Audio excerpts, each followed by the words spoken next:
नमस्कार दर्शक बंधु सुनैना सीरियल देखिए जबरदस्त सीन अच्छी एबे विवेक सुनैना को निज भूल पर क्षमा मागिले। हाँ दर्शक बंधु वीडियोटी को शेष पर्यंत देखंतु ताहले जानि परबे।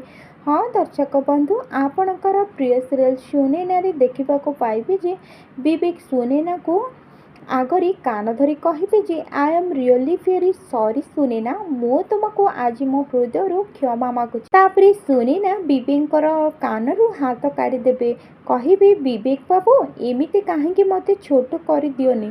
तापरे विवेक कहे मु तुमको कथा दौची सुनैना मु ए भूल को केबे रिपीट करिबिनी कहीं ना आखि देखा जाउथिबा कथा भी भूल हो पारे मो सुनैना केबे भी भूल हो पारिबिनी। तापरे सुनैना हाथ में सिंदूर धरी कहे ये माता पार्वती माँ को आशीर्वाद सिंदूर तमें सिंदूर को मो सिंथी पिंधे दियो विवेक बाबू। तापरे विवेक सुनैना मथारे सिंदूर पिंधे देबे।